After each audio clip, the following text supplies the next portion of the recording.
नमस्कार दोस्तों, आज का यह मेरा जो प्रसंग है उसको आपने थंबनेल को देख करके ही समझ में आया होगा कि दूत नाड़ी बेसिकली है क्या चीज और इसका जो बड़ा मिथक जो आज समाज में फैलते जा रहा है, आज हम उसके ऊपर बात करेंगे। दूत नाड़ी कैसे देखे और इसका परीक्षण कैसे करें। ये किसी रोगी की परीक्षण की बात किया जा रहा है या क्या चीज है, आज हम उसको समझेंगे। क्योंकि मैं जो है लोगों को नाड़ी परीक्षण का ट्रेनिंग देता हूं, तो हम लोग गूगल मीट में बहुत सारे इस तरह के नाड़ी सीखने वाले जो स्टूडेंट हैं वो आते हैं और उनको हम ट्रेनिंग देते। तो उसके संदर्भ में उसी बीच में बहुत सारे लोगों ने मुझे कहा कि आप हमें दूत नाड़ी भी सिखाइए। तो मैंने कहा कि भाई ये दूत नाड़ी है भला क्या चीज। तो उन्होंने कहा कि सर मैंने बहुत जगह सुना हुआ है हम लोगों ने कि दूत नाड़ी भी हम किसी पेशेंट के डायग्नोज करने के लिए एक अच्छा जरिया है। तो मैंने कहा यार ये तो बहुत गलत बात है कि इस तरह की बातें भी समाज में फैल रही है, वैद्य समाज में। तो आज हम इस मिथक को तोड़ने के लिए कि दूत नाड़ी के संदर्भ में कहाँ किसने क्या लिखा है और उसका प्रयोजन क्या है, किस लिए दूत नाड़ी, इसको हम आज विस्तार से समझेंगे।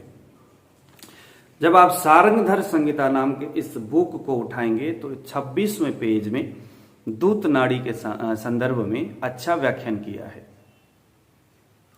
आइए जरा यहीं पर हम समझेंगे कि दूत नाड़ी बेसिकली है क्या चीज। यहां लिखा है, दूताः स्वजातयो व्यंगाः पटवो निर्मलांबरः सुखिनो स्ववृषारूढ़ः शुभ्र पुष्प फलद्युताः सुजातयः शुचिष्टाः सजी वदिशि संस्कृताः विसर्जन समये प्राप्ता रोगिणा सुख हेतवे। समझ में आया? मेरे हर एक बात को ध्यान से सुनना, आपके मन में किसी प्रकार का संदेह ना हो किसी आयुर्वेदिक बातों के ऊपर, क्योंकि ये संस्कृत का शब्द है। दूत का मतलब क्या है?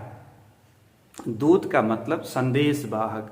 वो पुराने जमाने जो थे, जब ये ग्रंथों का निर्माण किया गया, उस समय राजे महाराजे का टाइम था। उस समय बड़े बड़े जो है धनाढ्य जो व्यक्ति है वो अपने पास संदेश को इधर से उधर पहुंचाने के लिए उनके पास दो जरिया थे। एक तो वो कबूतर को रखते थे और एक स्पेशल व्यक्ति को रखते थे जिसे वो दूत बोलते थे। दूत यानी संदेश वाहक। जब भी किसी राजा के यहाँ पर किसी भी उसके परिवार के किसी सदस्य का जब वो बीमार पड़ता था, तो ऐसे परिस्थिति में वो राजा अपने उसी दूत को, क्योंकि वो बहुत तेजी से चलता था, छोटे छोटे जो गलियों के बारे में उसको मालूम होता था, तो वो बहुत जल्द वैद्य के पास जाता था और उसने वैद्य को बोलना कि वैद्य जी आप जल्दी पधारिए, वहां पर अमुक आदमी बीमार है, मरने वाला है, चिकित्सा करना है उसका। अब आयुर्वेदिक बहुत सारे ग्रंथों में इस तरह की बातें लिखा गया है यश और अपयश के संदर्भ में कि कहां पर वैद्य को यश मिलेगा और कहां अपयश मिलेगा। यश मिले तो बहुत अच्छी बात है, लेकिन अपयश से तो डरना चाहिए ना। तो अपयश को समझने के लिए यहां हमें दूत परीक्षण की जरूरी पड़ती है। बट दूत परीक्षण किसी रोगी का नहीं, दूत परीक्षण वो जो बुलाने के लिए आया था, जो संदेश वाहक, उसकी हाव भाव, उसकी गति, जहां से वो गुजरते आया है वहां के कुछ सकून को उसके पूछना है उसको कि भाई आप रास्ते में आ रहे थे तो आपको कहीं बैंड बाजा की आवाज मिली? अगर हां तो उसका एक अलग रीजन होता था, है ना। जैसे आपने सकून के बारे में आपने सुने होंगे। अगर सूखा हुआ किसी पेड़ के टहनी में अगर कोई कौवा बैठ करके बोलता है तो ये अपशकुन हो गया।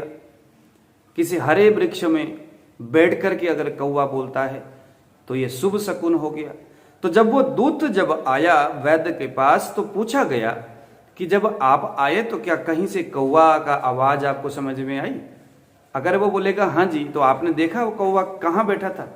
अगर वो बोलेगा कि सर ऐसा है कि वो तो सूखा हुआ डाली में बैठ करके बोल रहा था, तो इसे समझा गया कि ये अपशकुन है। यही दूत परीक्षा है। इसके साथ साथ और भी यहां पर बहुत सारी बातें हैं।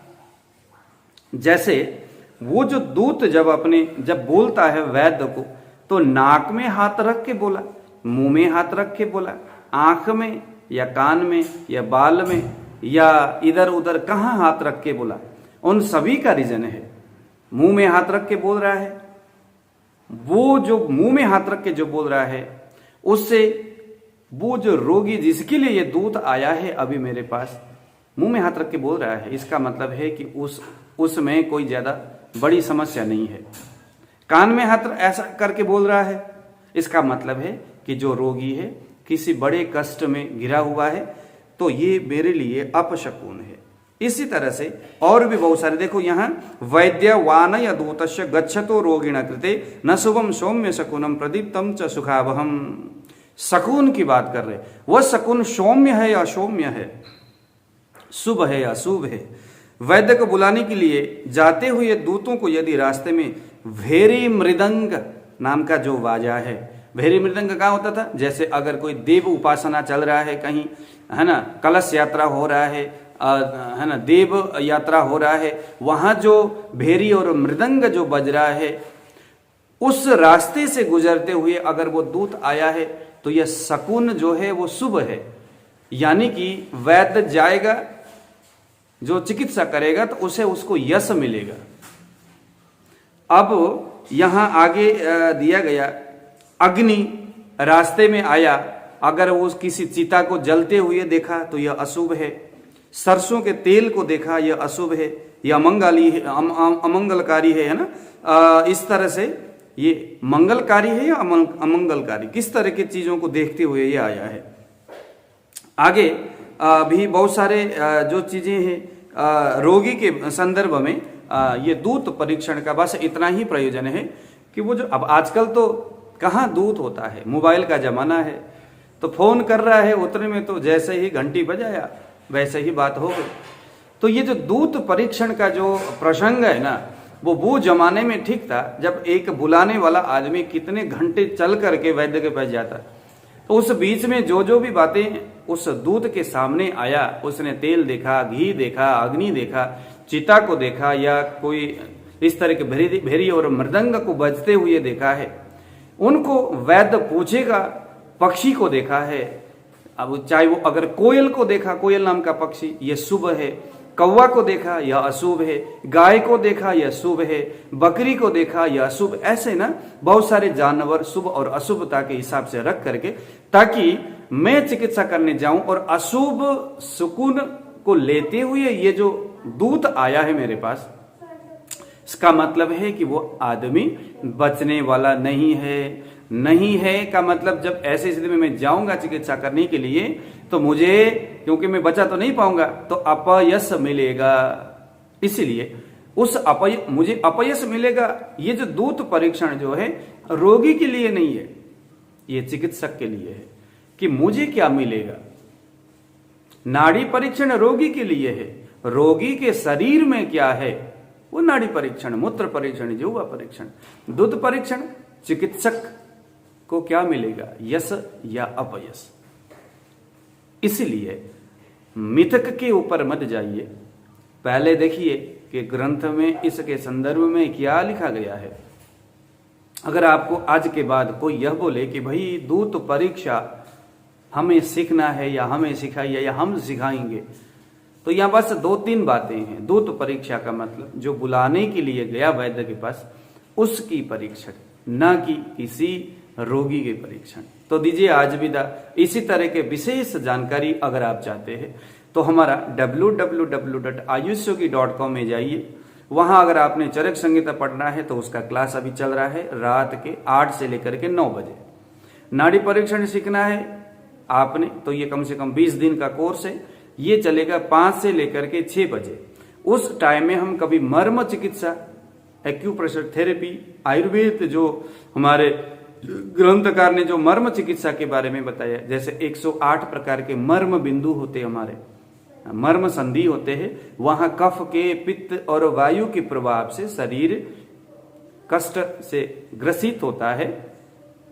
तो उस मर्म स्थान को पहचान के वो कहां कैसे प्रेस करना है, प्रेस करने से अगर कफ वाला होगा, अगर वहां कफ जमा हुआ होगा उस मर्म स्थान में, तो उसको हमें एक्यूप्रेशर करके ठीक करना है।